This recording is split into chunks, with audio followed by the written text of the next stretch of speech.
Hi, my name is Devin Ulmer, and I'll be going over the significance of Thomas Hardy as well as a few of his works in the Victorian era. Thomas Hardy was an author and poet of the Victorian era. Born June 2nd, 1840, died January 11th, 1928. Thomas Hardy's greatest works include Tess of the D'Urbervilles, Far from the Madding Crowd, Jude the Obscure, The Mayor of Casterbridge, The Darkwing Thrush, The Dynasts, The Man He Killed, Moments of Vision, and many more. But who was Thomas Hardy? Thomas Hardy was born in 1840 in the English village of Higher Bockhampton in the county of Dorset. Hardy wrote 14 novels, 3 volumes of short stories, and published about 1,000 poems before his death. He was a realist novelist and poet known for his tragic portrayals using historical and geographical references for inspiration, including his hometown of Dorset. Of course, he wrote 14 novels, but his first success came in 1874, Far from the Madding Crowd, which we will be reviewing later. The Return of Native in 1878, 1886, Mayor of Casterbridge, 1891, Tess of the D'Urbervilles, 1895, Jude the Obscure, Hardy's final novel after receiving several critical reviews. Far from the Madding Crowd. Thomas Hardy's first major success remains one of the most beloved novels.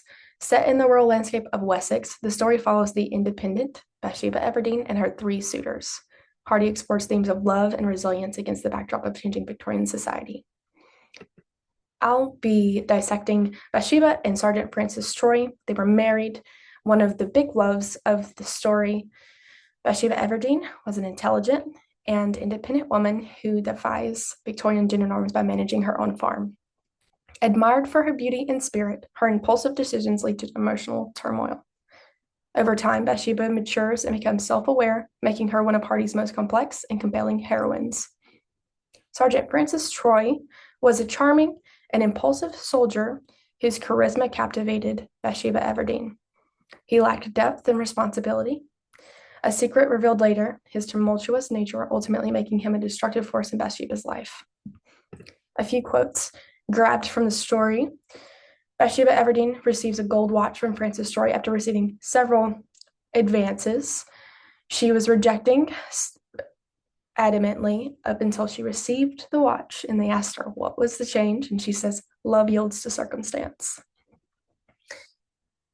Of course, Francis Troy was adamant about being with Bathsheba, and he told her, which smitten her, "And I would rather have curses from you than kisses from any other woman, so I'll stay here."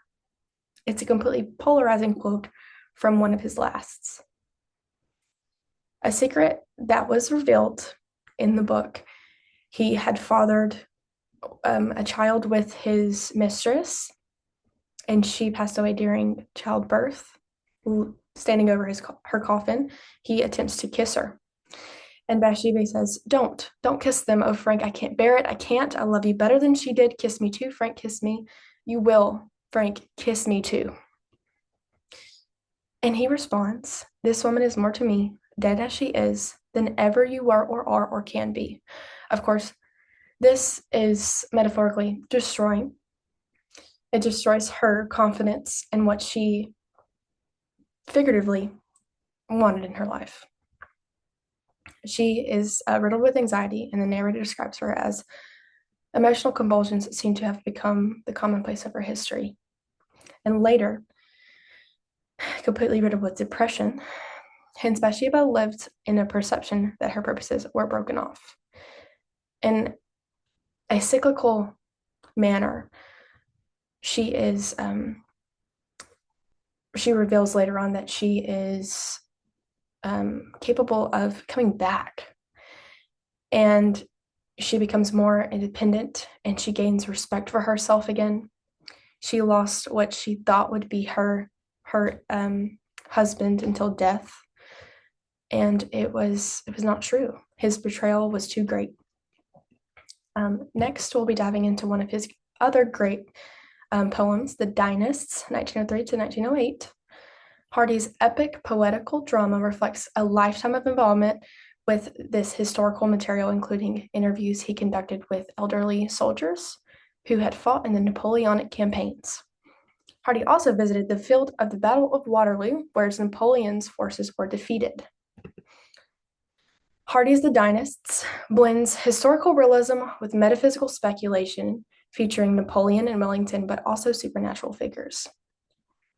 In the poem, he uses the spirits to tell a story of history and uses this incredible story to just captivate the readers. And according to John Wayne, the dynast Hardy took one of those sudden jumps which characterized the man of genius. He wrote his huge work in accordance with conventions of an art that had not yet been invented, the art of cinema. Now, I say Thomas Hardy's cultural significance lies in the invention of, so to speak, the art of cinema. He created blends of course, the metaphysical and also of nature and of loving. And he was this vast writer that could cultivate a character and an entire generation, an entire era, so to speak. Thank you so much for watching. I hope you enjoyed.